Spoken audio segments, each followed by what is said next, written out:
దేవా దైవాత్మారాము నా తనువు నవ్రాలుము నా జీవమంతయు నీతో నిండా చేరి వసింపుము నా జీవమంతయు నీతో నిండా చేరి వసింపుము దైవాత్మారాము.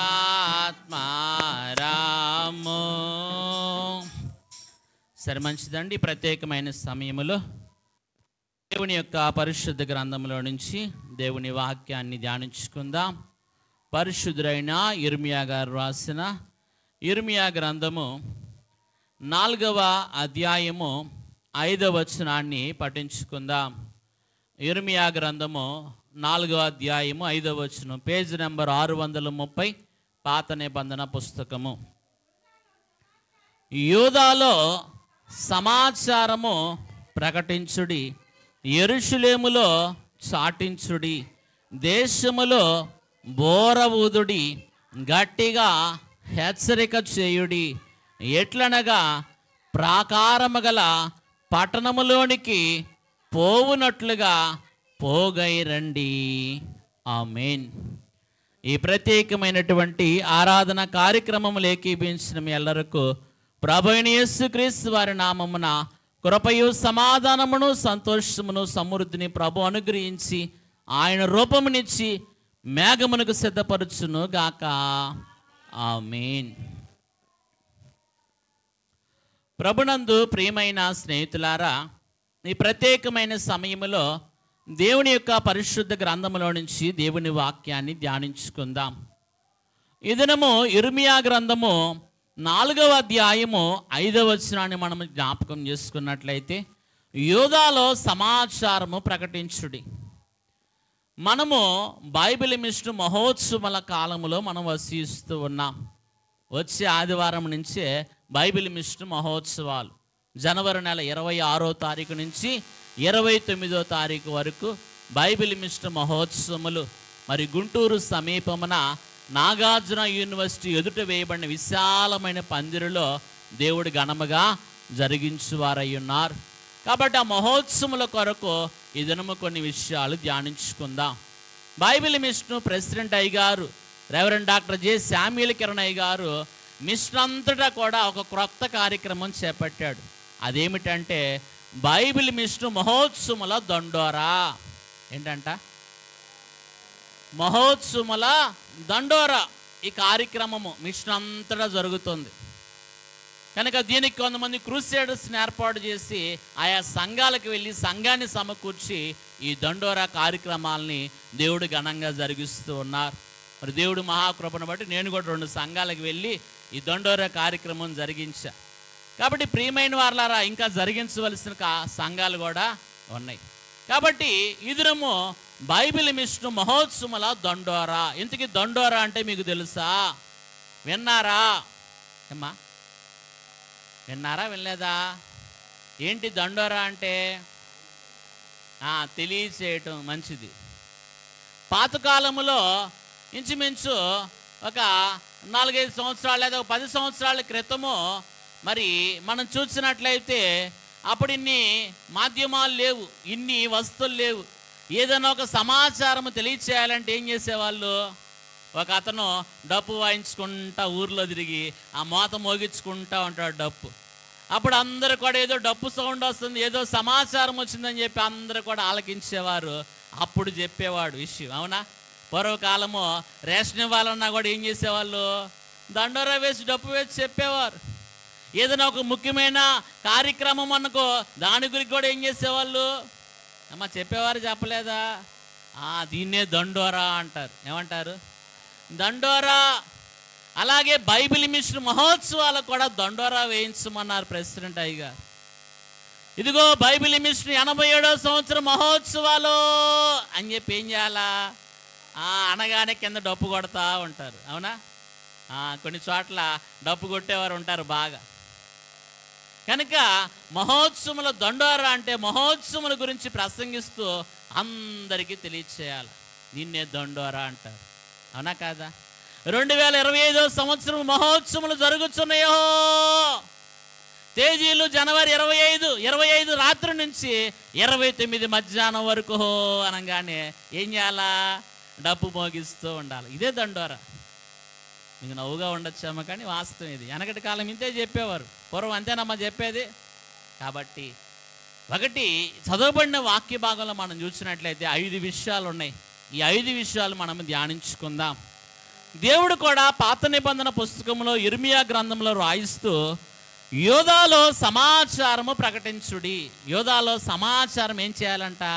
ప్రకటించాలి. సమాచారం అంటే ఒక వర్తమానం, సమాచారం.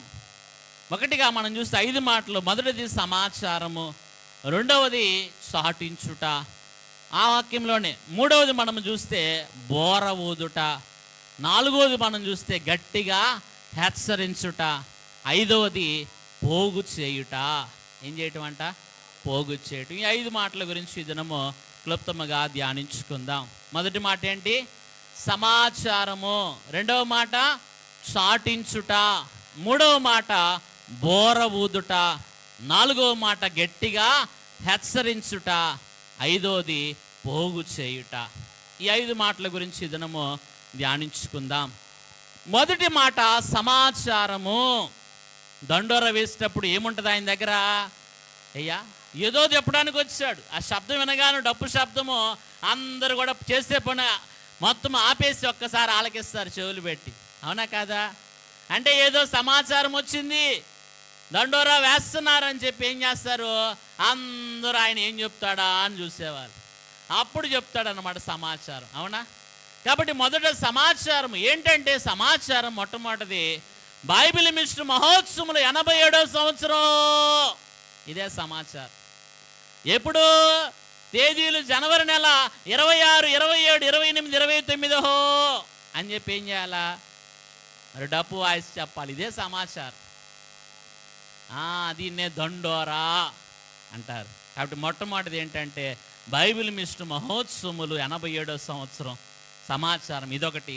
రెండోది తేదీలు ఏంటి? 26 నుంచి 29వ తేదీ వరకు ఈ మహోత్సవములు జరుగుతున్నాయో. మూడవది బేతేలు గృహవాసుల ద్వారా ఈ సమాచారాన్ని దేవుడు తెలియజేస్తున్నారు. ఎవరి ద్వారా? బేతేలు గృహవాసుల ద్వారా, అవునా కాదా? దేవదాసయ్య గారు చెప్తూ, మరి అయ్యగారు ఎర్రసిరాతో రాశారని తన నోట్స్లో, బైబిల్ మిషన్ సెంటరు గుంటూరు. చెప్పాలి అందరూ, బైబిల్ మిషన్ సెంటరు గుంటూరు. ఆయా స్థలాల్లో అనేకమైన బైబిల్ మిషన్లు ఉన్నాయి, కానీ అన్నిటికీ ముఖ్యమైనది ఏంటంట? గుంటూరు ముఖ్య కేంద్రము.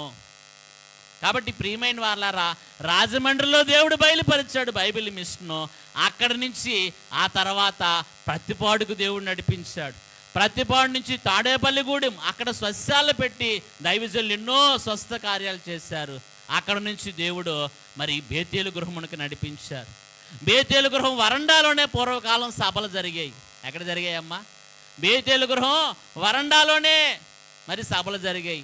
ఆ తర్వాత రామయ్య హై స్కూల్ అని గుంటూరులో అక్కడ చేసేవారు. ఆ తర్వాత హైమావతి టెక్స్టైల్స్ అని అక్కడ కొంతకాలం జరిగినాయి. ఆ తర్వాత నంబూరు రైల్వే స్టేషన్లో అక్కడ సమీపాన అక్కడ జరిగినాయి.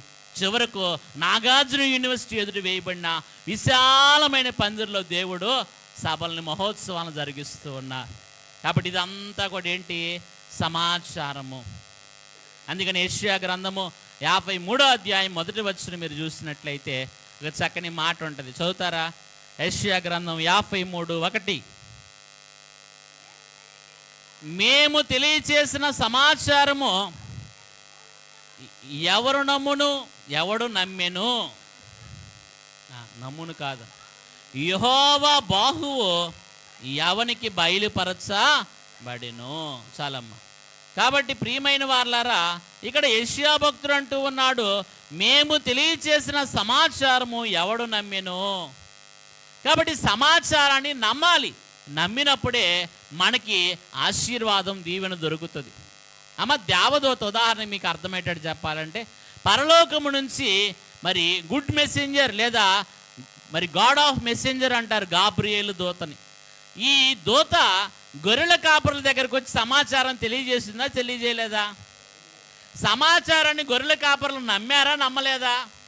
నమ్మారు కాబట్టే బెత్లెహేము వరకు వెళ్ళి ఆ బాలుని చూద్దుము రండి అని చెప్పి గబగబా పరిగెత్తుకొని వెళ్ళారు.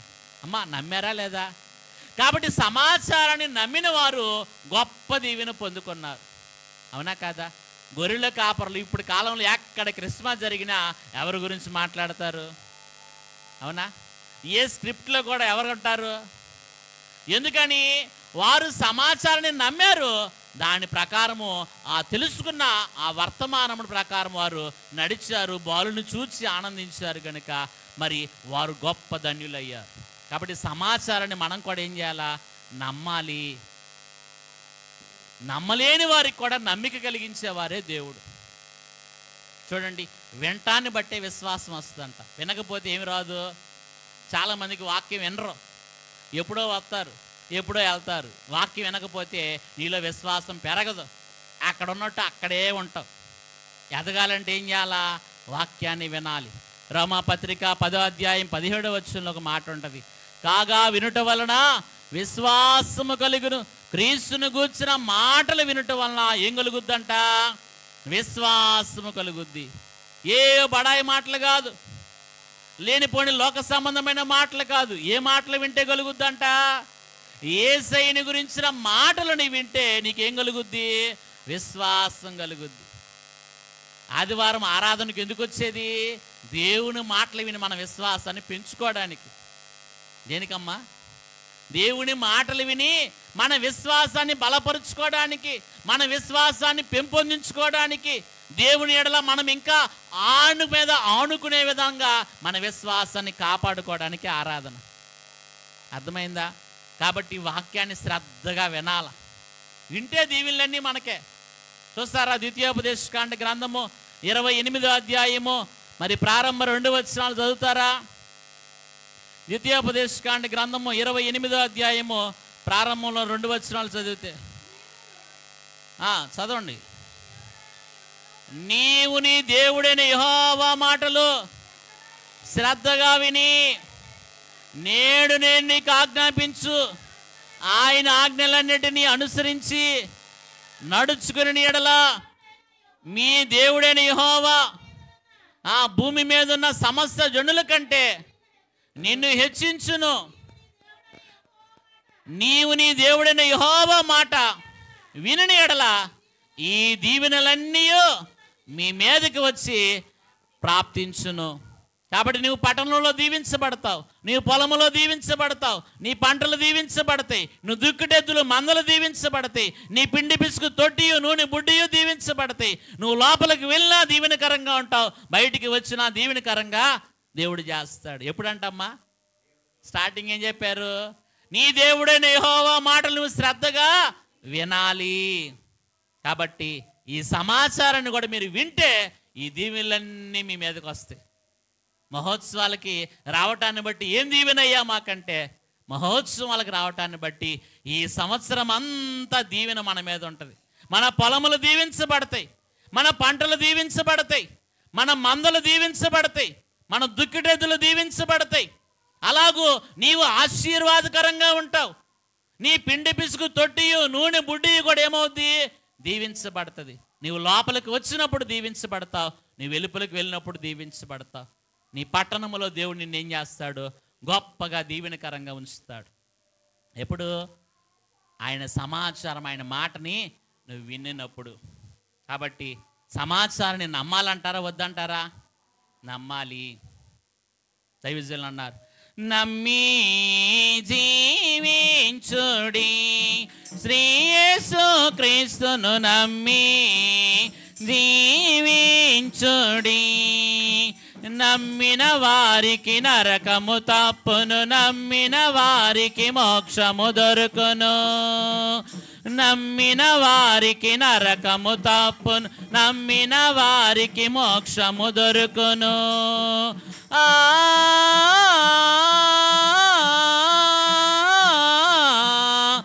నమ్మిన వారికి నరకము తప్పును, నమ్మిన వారికి మోక్షము దొరుకును. నమ్మి జీవించుడి, శ్రీ యేసు క్రీస్తును నమ్మి జీవించుడి. బలో క్రీస్తు మహారాజ్కి. కాబట్టి నమ్మి జీవించిన వారికి నరకం తప్పుతుందంట. ఏం దొరుకుతుందంట? మోక్షము దేవుడు అనుగ్రహించేవారై ఉన్నారు. కాబట్టి ప్రియమైన స్నేహితులారా, నమ్మకము కలిగి మనం ఏం చేయాలా? జీవించే వారముగా ఉండవలయును. కాబట్టి మొట్టమొదటి మాట ఏంటంటే సమాచారము. ఏంటిదంట? సమాచారము. చూడండి, ఈ సమాచారాన్ని అందుకొని నీవు మహోత్సవాలకు వస్తే దేవుడు నిన్ను దీవిస్తాడు. జకర్యా గ్రంథము 14వ అధ్యాయము 17వ వచనం ఒకసారి మీరు జ్ఞాపకం చేసుకున్నట్లయితే, జకర్యా గ్రంథము 14వ అధ్యాయము 17వ వచనము. లోకమందుండు సైన్యములకు అధిపతిగా యెహోవైన రాజునకు మ్రొక్కుటకు యెరూషలేమునకు రాని వారి మీద ఆశీర్వాద వర్షము కురవకుండును. సమాచారాన్ని నమ్మకపోతే నువ్వు రాలేవు. నమ్మి వచ్చావా? ఆశీర్వాదం చేత దేవుడు నిన్నేం చేస్తాడు? నింపుతాడు. కాబట్టి నువ్వు ఏ మతస్థుడివైనా దేవుని సమాచారం నమ్మి వస్తే దేవుడు దీవిస్తాడు. నీ మతస్థులైనా ఏ మతస్థులైనా, నీ మతస్థులైనా ఏ మతస్థులైనా, నీ మాట నమ్మగా క్షేమమిచ్చితివి, నీ మాట నమ్మగా క్షేమమిచ్చితివి. యేసు ప్రభువా మా హితబోధకుండా. కాబట్టి నువ్వెవరైనా పర్వాలేదు, ఈ సమాచారాన్ని నమ్మి గనక మహోత్సవాలకు వస్తే దేవుడు నిన్ను ఏం చేస్తాడు? దీవిస్తాడు, క్షేమమిస్తాడు. కాబట్టి రెండోదిగా మనం చూస్తే చాటించుట. ఏం చేయాలంట? చాటించాలి. ఈ సమాచారం విని గుట్టుగా నీ హృదయంలో నీ మనసులో పెట్టుకుంటే కాదు, ఈ సమాచారం విన్న నీవు ఇతరులకు చాటించాలి. ఏం చేయాలంట? అమ్మ, గొర్రెల కాపరులు విన్న సమాచారాన్ని వారి హృదయంలోనే దాచుకొని వెళ్ళారా? చెప్పాలి. దాచుకోవాలా? గొర్రెల కాపరులు మరి ఆ దూత ఏం చెప్పిందో అది మొత్తం విని ఎవరికి చెప్పారు? మొట్టమొదట మరియమ్మకి చెప్పారు. చూడండి, లోకాసు వర్తమానము 2వ అధ్యాయము మరి 19వ వచనం నుంచి కనుక 18 నుంచి మనం చూసినట్లయితే, 18 నుంచి కొన్ని వచనాలు. గొర్రెల కాపరులు తమతో చెప్పిన సంగతులన్నీ మిక్కిలి ఆశ్చర్యపడిరి. అయితే మరియా ఆ మాటలన్నీ తన హృదయంలో తలపోసుకొనుచు భద్రము చేసుకొనెను. అంతటా గొర్రెల కాపరులు తమతో చెప్పబడినట్లుగా తాము విన్నవాటిని కన్నవాటిని గుచ్చి దేవుని మహిమపరచుచు స్తోత్రము చేయొచ్చు తిరిగి వెళ్ళిరి. మా గొర్రెల కాపర్ల సమాచారాన్ని దాచుకున్నారా? చాటించారా? చాటించారు. అక్కడికి వెళ్ళి ఆ బాలుని చూచి, అయ్యో దేవదూత మా గురించి చెప్పింది ఈయన గురించేనయ్యా, ఈ బాలుడు ఎంత గొప్పవాడో, ఈయన దేవుని కుమారుడు అని చెప్పి అక్కడ ఉన్న వారందరికీ దూత చెప్పిన మాటలు చెప్పగా అందరూ ఆశ్చర్యపోయారంట. ఏమైపోయారంట? ఆశ్చర్యపోయారు. మరి అయితే ఆ మాటలన్నీ కూడా ఎక్కడ దాచుకుంది? హృదయంలో భద్రం చేసుకుంది. వారు కన్న వాటిని విన్న వాటిని గురించి ఆ ప్రాంతం అంతా కూడా ఏం చేశారు? దేవుని మహిమపరుచు స్తోత్రము చేయొచ్చు తిరిగి తమ ప్రాంతాలకి వెళ్ళిపోయారు. కాబట్టి రెండో మాట చూస్తే చాటించుడి. మార్క్స్ వర్తమానం 16వ అధ్యాయము 15వ వచనం ఒకసారి చదువుకుందాం. మార్క్స్ వార్త 16వ అధ్యాయం 15వ వచనం. మరియు మీరు సర్వలోకమునకు వెళ్ళి సర్వ సృష్టికి సువార్త ప్రకటించుడి. చాలండి. దేవుడు ప్రకటించమన్నాడు, శిష్యులకి చాటించమన్నాడా? అయ్యా మీరు విన్నారుగా, జాగ్రత్తగా ఉండండి గుట్టుగా అని అన్నారా? ఏం చెప్పారమ్మ శిష్యులకి? మీరు సర్వలోకమునికి వెళ్ళి సర్వ సృష్టికి సువార్త ప్రకటించండి, చాటించండి. మీరు ఏదైతే నా దగ్గర నేర్చుకున్నారో ఈ సమాచారం అందరికీ కూడా ఏం చేయమన్నాడు? చాటించమన్నారు. అందరికా? కొందరికా? అందరికీ. అందుకనే శిష్యులైన వారు ఆయా దేశాలకు వెళ్ళారు. ఆయా దేశాలు ఇచ్చిన సాక్ష్యం ఏంటి శిష్యుల గురించి? భూమిని తల్లక్రిందులు చేసేవారు ఇక్కడికి కూడా వచ్చారా? ఏమ్మా, భూమిని ఏం చేయగలరంట? తల్ల క్రిందులు చేయగలరు. ఈ సమాచారాన్ని అంత గొప్పగా వారు ప్రకటించారు. అందుకనే పౌలు భక్తుడు అంటాడు, సిలువ వేయబడిన క్రీస్తునే నేను ప్రకటించుచున్నాను. ఆయన కూడా ఏం చేశాడు? సిలువని చాటించాడు. కాబట్టి ప్రభు పునరుద్ధానం గురించి శిష్యులు ఏం చేశారు? చాటించారు ఇది నిజమని. కనుక ప్రియమైన వారలారా, యేసు క్రీస్తు వారి యొక్క సువార్తను మనం కూడా ఏం చేయాలా? చాటించాలి. ఈ మహోత్సవాల్లో ఇంచుమించు 4 రోజులు 30 పైనే ప్రసంగాలు మనం వింటాం. ఇంచుమించు ఈ సంవత్సరం అంతటికి సరిపోయేంత ఆహారాన్ని మనం పోగు చేసుకొని రావాలి. అవునంటారా కాదంటారా? అంత గొప్ప మరి అద్భుతమైన బోధలు దేవుడు అక్కడ మనకు వినిపిస్తున్నారు. కాబట్టి ఈ సమాచారం అందుకొని నీవు నమ్మి వస్తే నువ్వు ధన్యుడివి. ఈ సమాచారం నువ్వు అందుకొని నువ్వేం చేయాలా? చాటించాలి. మీరు పాడుకుంటారు, చాటించుడి మనుష్య జాతికే సునామము, చాటించుడి అవశ్య ప్రేమ. మరి యేసు ప్రేమ సారం ఏం చేయాలంటే చాటించుడి, అందరికి చాటించాలి. కాబట్టి ప్రియమైన వారలారా, చాటుదాము రండని ఈ చక్కని సువార్తనని చెప్పి భక్తులు ఏం చేశారు? కీర్తించిన వారుగా ఉన్నారు. కాబట్టి రెండోదిగా మనం ఏం చేయాలంటే చాటించాలి. చాటించకపోతే తెలియదు. సమాచారం దాచుకుంటే నీ దగ్గరే ఉంటుంది. సమాచారం తెలియజేసినప్పుడు అందరికీ స్ప్రెడ్ అయ్యింది. అవునా? కాబట్టి వ్యాప్తి చేయాలా? దేవుని యొక్క మరి సువార్త దాచుకోవాలా? ఏమ్మా, వ్యాప్తి చేయాలి. దేవుని రాజ్యము వ్యాప్తి పొందాలంటే సువార్త కూడా ఏమవ్వాలా? వ్యాపించాలా. చూడండి, మన ఇండియా దేశానికి మరి బైబిలులో యేసుక్రీస్తు వారి యొక్క శిష్యుల్లో అపోస్తలుడు అనబడినటువంటి తోమా గారు మొట్టమొదటి ఇండియా దేశానికి వచ్చారు. ఇండియా దేశంలో కేరళ రాష్ట్రానికి వచ్చారు. మన దేశానికి సువార్త అందిందంటే కారణం ఎవరో? తోమా గారు నాడు చాటించారు. కేరళలో ఇంచుమించు 7 చర్చిలు ఉన్నాయి ఆయన గట్ని. మద్రాసు పట్టణము మైలాపూర్ దగ్గర చిన్నమల అయిన కొండలో ఆయన అక్కడే నివాసం చేస్తూ మెరీనా బీచ్ దగ్గర అక్కడ అనేక మందికి సువార్త ప్రకటించేవారు. కొంతమంది మరి ఆయన్ని మరి నాటి కాలంలో ఆర్యులు వారికి బోధించారంట. ఎవరో? తోమా గారు. కాబట్టి చూడండి, తోమా గారు చాటించడాన్ని బట్టేగా మనకి ఇక్కడ దాకా వచ్చిన సువార్త. లేకపోతే ఇండియా దేశానికి సువార్త దొరికేదా? ఆయన చాటించాడా? చాటించలేదా?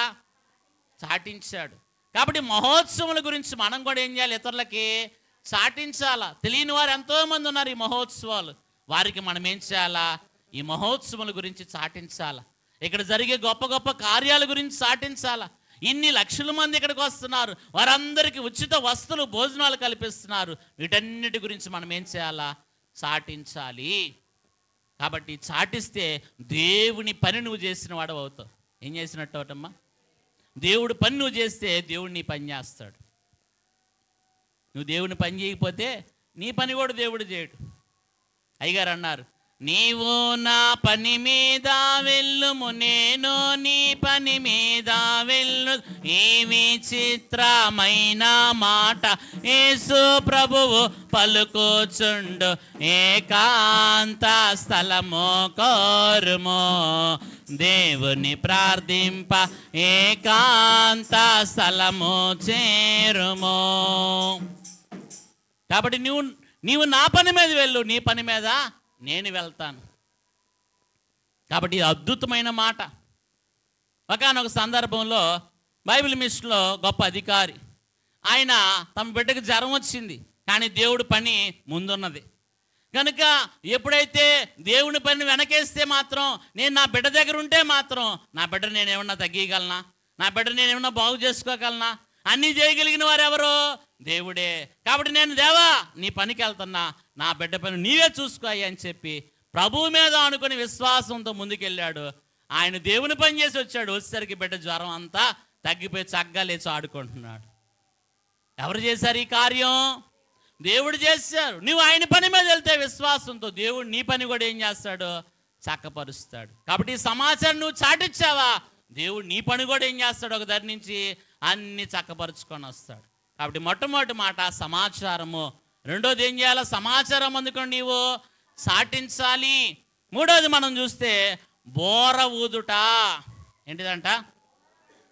బోర ఊదుట. చూడండి, మనం చూసినట్లయితే ప్రకటన గ్రంథము 4వ అధ్యాయము 1వ వచనాన్ని చదువుకుందాం.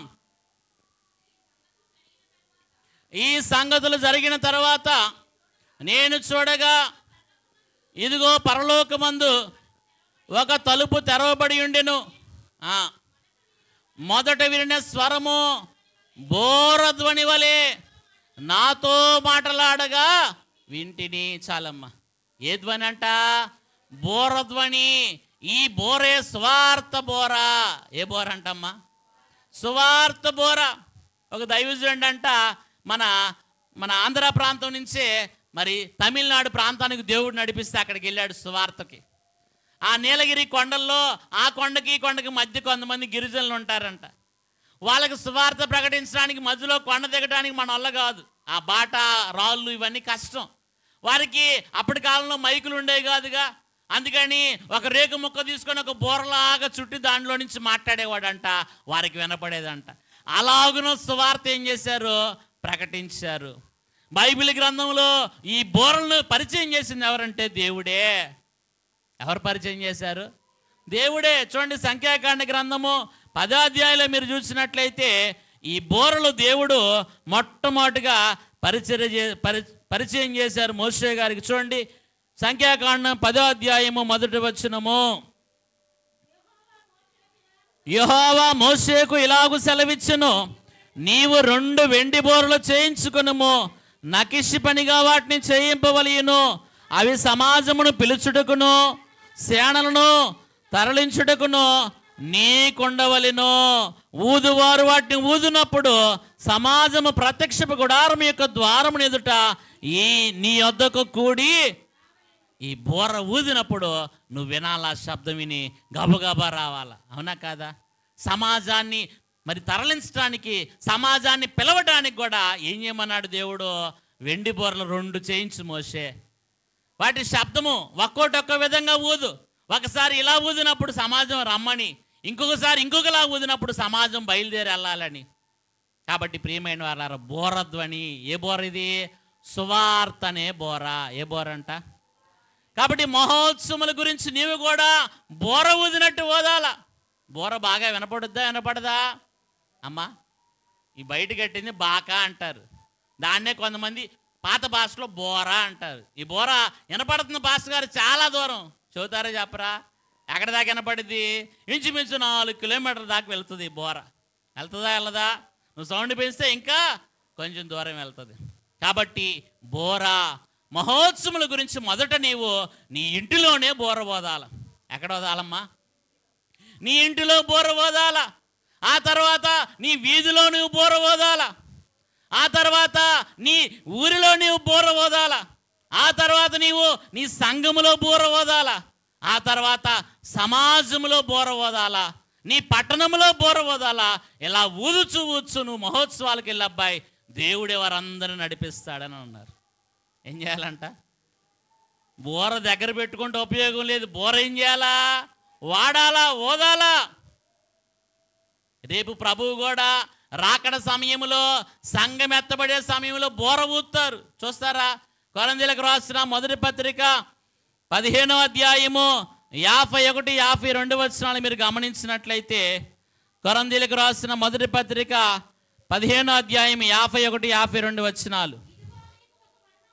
ఇదిగో మీకు ఒక మర్మము తెలుపుచున్నాను, మనమందరము నిమిషములు ఒక రెప్పపాటున కడబోర మ్రోగగానే మనమందరము మార్పు చెందుదుము. బోర మ్రోగును, అప్పుడు మృతులు అక్షయులుగా లేపబడదురు, మనము మార్పు పొందుదుము. అమ్మ, బోర ఊదగానే ఏమంటారు? రెప్పపాట్లు ఏమవుతామంట? మార్పు పొందుతాం. కాబట్టి ఈ బోరను బాగా ఊతే మహోత్సవాలకు సంబంధించిన బోర అనేక మందిని రెప్పపాట్లు నువ్వేం చేయగలుగుతావు? మహోత్సవాలతోటికి తెప్పగలుగుతావు.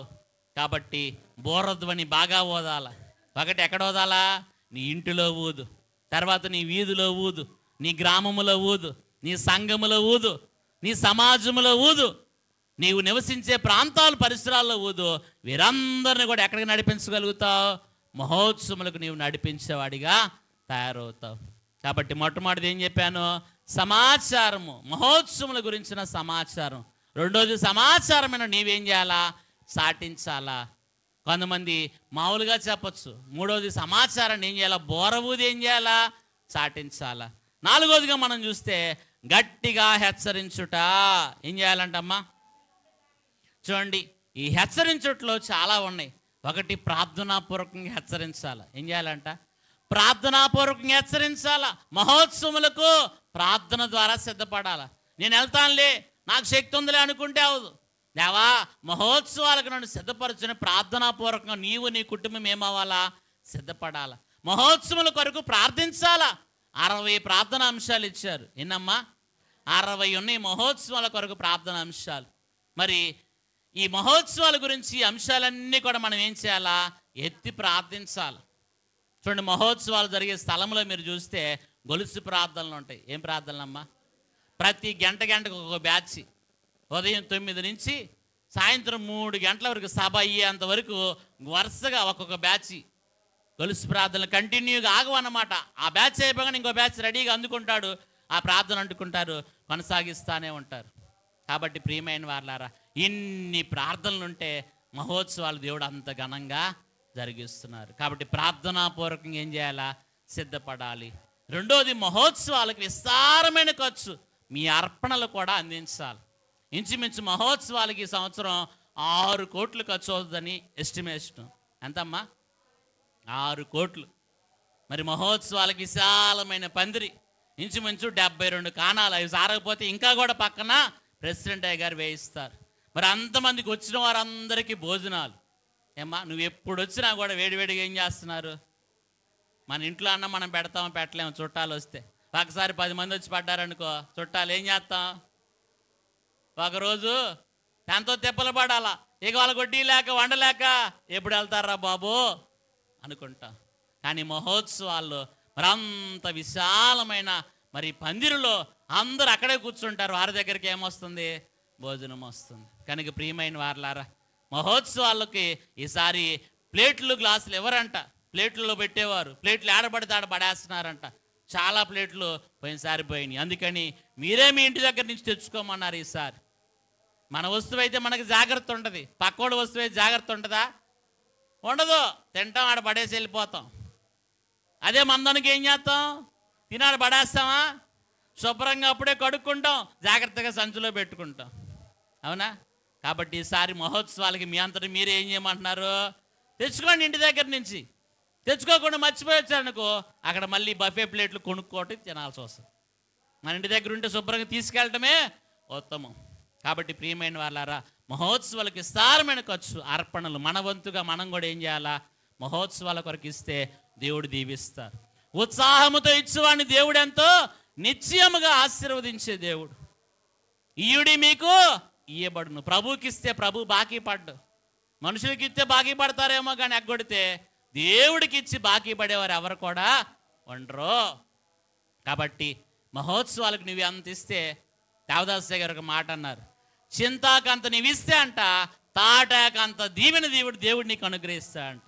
ఎంత ఇస్తే అంట తెలుసా మీకు? చింతాకు అంత ఇస్తే దేవుడు ఎంత ఇస్తా అంట. కాబట్టి దేవుడు అంత గొప్పగా మనల్ని ఆశీర్వదించేవారు. కాబట్టి మహోత్సవాల కొరకు మనవంతుగా మనం ఏం చేయాలా? గుప్పిలి విప్పాలి. ఇది మన ఇంటి పని కాదు. మహోత్సవం అంటే దేవుడిది. బైబిల్ మిషన్ ఎవరిది? దేవునిది. దేవుడే దిగివచ్చి అక్కడ పనిచేస్తున్నారు. ఆ పనిలో మనవంతుగా మనము సమర్పించినప్పుడు, మనవంతుగా మనం సహాయపడినప్పుడు దేవుడు నీకు అన్ని రీతులుగా ద్వారాలు తెరుస్తాడు. ఒక్క దిక్కు నుంచి నువ్వు ఇస్తే 7 దిక్కుల నుంచి దేవుడు నీకు ఇస్తాడు. కాబట్టి మహోత్సవం దీవెన అంత గొప్పది. కాబట్టి ఒకటి, ప్రార్థనాపూర్వకంగా మనం సిద్ధపడాలి. రెండోది ఏం చేయాలా? అర్పణలు ఇచ్చి మనంతుడిగా మనం సహాయపడాలి. మూడోదిగా పరిచర్య చేసి సహకరించాలి. అమ్మా, కొంతమంది మరి బలం కలిగిన యవనస్తులు ఉంటారు, యవనస్తురాండ్రు ఉంటారు. వడ్డనికి పరుగులెత్తి పరిచర్య చేయాలి. అక్కడ పరిచర్య చేస్తే అంత ఆశీర్వాదము. చూడండి, కావాలంటే మీరు వచ్చి. పురుషులైతే వడ్డన దగ్గర అంత పోటీ పడతారు, స్త్రీలైతే సాంబార్ వడ్డీయడానికి ఎంతో ఉత్సాహంగా పోటీ పడతారు. వీరే కాదు, అధికారులు కూడా వడ్డీయడానికి మరి ఏదో ఒక సమయం వాళ్ళు వీలు చేసుకొని వాళ్ళు వడ్డించడానికి ఇష్టపడతారు. మహోత్సవాలు వడ్డిస్తే అంత దీవెన. పెద్దమ్మగారు కూడా వడ్డించేవారు, ప్రెసిడెంట్ అమ్మగారు కూడా వడ్డిస్తారు. ఎందుకని? ఈ భాగ్యం దేవుడు మాకు ఇచ్చాడండి. మనకి కోట్లు ఉండొచ్చు, కానీ దేవుని సన్నిధిలో పరిచర్య చేసే భాగ్యం అందరికి వస్తుందా? కాబట్టి ప్రియమైన వారలారా, అలాగున పరిచర్య చేసి మన వంతుగా మనం ఏం చేయాలి? సహకరించాలి. కాబట్టి ఇలాగూ గట్టిగా హెచ్చరించమన్నారు. ఐదవదిగా మనం చూసినట్టయితే చివరగా పోగొగినట్లు చేయుడి. మత్తయి సువార్త 11వ అధ్యాయము 28వ వచనంలో ప్రభు అంటూ ఉన్నాడు. మత్తయి సువార్త 11:28, ప్రయాసపడి భారము మోయుచున్న సమస్తమైన వారలారా నా యొద్దకు రండి. చాలమ్మా, రండి అన్నారా ప్రభు? పొండి అన్నారా? ఏమంటున్నారు ప్రభు? మహోత్సవాలకి నలుదిక్కుల నుంచి కూడా ప్రభు అంటున్నాడు, నలువైపులా చేయి చాపి ప్రయాసపడి భారము మోయించిన వారలారా రండి నా యొద్దకి. ఏమంటున్నారు ప్రభు? నా యొద్దకు రండి. ఇదే ఆహ్వానము. ఇదేంటంట? మరి రండి అనేదాన్ని ఆహ్వానించడమా? పొండి అంటున్నారా? రండి అని ఆహ్వానిస్తున్నారు ప్రభు. మీరు ఎవరన్నా మరి మీ గ్రామంలో వారే, మీకు తెలిసిన వారే పెళ్ళికి కార్డు ఇవ్వకుండా కార్డు ఇవ్వకుండా మీరు వెళ్తారా? వాళ్ళకి అంత ఉంటుందా? కార్డు ఇవ్వకుండా ఆహ్వానం చెప్పకుండా వెళ్తామా? మనకేమన్నా అంతా ఏమంటారు? మీ భాషలో మీరు అంటారు, మాకేమన్నా అంత దొరుకుబట్లేదా అంటారా? కాబట్టి మహోత్సవాలకు కూడా మిమ్మల్ని అందరినీ ఆహ్వానించమని ఆహ్వానం పంపించారు. ఇవన్నీ ఆహ్వాన ప్రకటనలు, ఆహ్వాన పత్రికలు. మీకు కూడా ఏముంది? ఆహ్వానం ఉంది, ఇన్విటేషన్ ఉంది. ఈ ఆహ్వానం అందుకొని మీరందరూ రావాలా. అమ్మ, నేను ఒక చిన్న మాట అడుగుతున్నా. ఆహ్వానము ఇంట్లో 10 మంది ఉంటే 10 మందికి ఇస్తారా? ఏమ్మా, మీకు కార్డు ఇవ్వడానికి వచ్చారు, మీ చుట్టాలే కావచ్చు, పెండ్లి కార్డు. ఇంట్లో 10 మంది ఉంటే 10 మందికి ఇస్తారా? ఇంటి పెద్దలు ఒకరికి ఇస్తారా? అంతేనా? ఇప్పుడు నేనైతే అందరికీ ఇస్తాను ఈ ఆహ్వానం. మీరు కావాలంటే మీ ఇంటిల పాదికి తీసుకెళ్ళండి. కాబట్టి అందరినీ కూడా ప్రేమతో ప్రభు ఆహ్వానిస్తున్నారు. మహోత్సవాల నలుదిక్కుల నుంచి కూడా ఆయన ఆహ్వానిస్తున్నారు. ప్రెసిడెంట్ అయ్య గారు ఆహ్వాన పత్రికలు ఇచ్చి మరి మిమ్మల్ని అందరినీ ఆహ్వానించమని పంపించారు. ప్రతి వారికి కూడా ఆహ్వానం ఉంది. కాబట్టి ప్రియమైన వారలారా, మీరందరూ కూడా మహోత్సవాలకి ఆహ్వానితులే. మీరు ఏ మిషన్ వారైనా పర్వాలా, ఏ ప్రాంతం వారైనా పర్వాలా, ఏ మతస్థులైనా పర్వాలా, ఎటువంటి మరి వారైనప్పటికీ పర్వాలా, మహోత్సవాలకు అందరికి కూడా ఏముంది? ఆహ్వానము. ఎందుకంటే ప్రభు అందరి కొరకు వచ్చాడు. యేసుక్రీస్తు అందరికీ ప్రభు. ఆయన అందరి కొరకు వచ్చాడు. దేవుడు లోకమును ఎంతో ప్రేమించును, అందరినీ ప్రేమించాడు ప్రభు. కాబట్టి అందరికీ కూడా ప్రభు ఆహ్వానం పలుకుతూ ఉన్నారు. కాబట్టి మనం కూడా అందరం కలిసి పోగా ఎక్కడికి రావాలా? మహోత్సవానికి రావాలా. కాబట్టి ప్రియమైన వారలారా, ఈ బైబిల్ మిషను మహోత్సవంలో దండోరా. అందుకనే ఇన్ని మాటలు మీకు చెప్పాం. ఇర్మియా గారి కాలంలో యోధావారికి ఏం చేశారు? సమాచారం తెలియజేశారు, ప్రకటన చేశారు తెలియజేసి. అలాగే యోధావారికి మరి బోర ఊది హెచ్చరించారు, గట్టిగా హెచ్చరించారు, వారందరినీ పోగు చేసి రమ్మన్నారు. అవునా కాదా? కాబట్టి మహోత్సవాలకు మనం కూడా ఈ సమాచారం అందుకోవాలి. మనం అందుకొని అనేక మందికి చాటించాలి. బోర ఊది గట్టిగా మన ప్రాంతంలో, మన ఇంటిలో, మన వీధిలో, మన సంఘములో, మన సమాజంలో, మన ప్రాంతంలో, మన గ్రామంలో చెప్పి బోర ఊది అందరిని కూడా గట్టిగా హెచ్చరించి ఏం చేయాలా? మహోత్సవాలకు పోగు చేసి ఏం చేయాలా? తీసుకురావాలి. కాబట్టి తీసుకొస్తారా? అలా తీసుకొచ్చినప్పుడు దేవుడు నీ పనికి బాకీ పడ్డు. చూడండి, ఒక్క ఆత్మ నీ ద్వారా వచ్చిందనుకో, వారు రక్షింపబడ్డారనుకోండి, వారు బ్రతికినంతకాలం ఎవరు చెప్తుంటారు? ఆ అక్క నాకు చెప్పకపోతే ఈ రోజుకి ప్రభువుని నేను తెలుసుకునేవాడిని కాదు. అలాగే నన్ను కూడా ప్రభువులోకి పరిచయం చేసింది ఒక ఆమె. నేను ఉన్నతమైన చదువులు చదివా, కానీ దేవుడు అంటే ఎవరో తెలియదు. నేను ఎన్నో పూజలు చేశా, యవ్వన కాలంలో నేను రక్షింపబడ్డా. ఆ తల్లి నాకు చెప్పకపోతే యేసుక్రీస్తు ప్రభు వారు ఎవరో తెలిసేది కాదు. బహుశా నేను సేవకు వచ్చి అంతగా నన్ను బలపరిచింది. ఇలా బలపరచడాన్ని బట్టి నేను 10 మందిని బలపరచడానికి దేవుడు ఈ పని కొరకు నన్ను నియమించాడు. కాబట్టి ప్రియమైన వారలారా, మనకి చేతనైనంత వరకు ఇతరులకు మనం ఏం చేయాలా? తెలియచేయాలా దేవుని గురించి. కాబట్టి ప్రియమైన వాళ్ళరా, గట్టిగా తెలియచేయాలి. ఊరికే పైపైన తెలియజేస్తే తెలియదు, లోతుగా వెళ్ళాలి.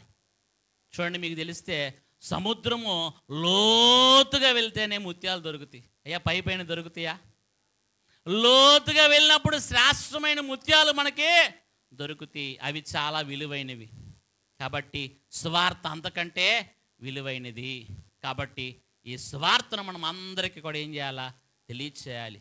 అప్పుడు అనేక మంది ప్రభు తట్టుకు త్రెప్పగలిగితే మనమంట ఆకాశ మండలంలో జ్యోతుల వలె నిరంతరం ప్రకాశిస్తాం. నక్షత్రాలు అయితే రాత్రి కాలమే ప్రకాశిస్తాయి. కానీ దేవుని తట్టుకు అనేక మందిని ఎవరైతే తిప్పుతారో వారు నిరంతరం ప్రకాశిస్తారు. చూడండి, దానియేలు గ్రంథము 12వ అధ్యాయం 3వ వచనంలో మీరు చూస్తే, మాట చదువుకొని ముగించుకుందాం. దానియేలు గ్రంథం 12:3.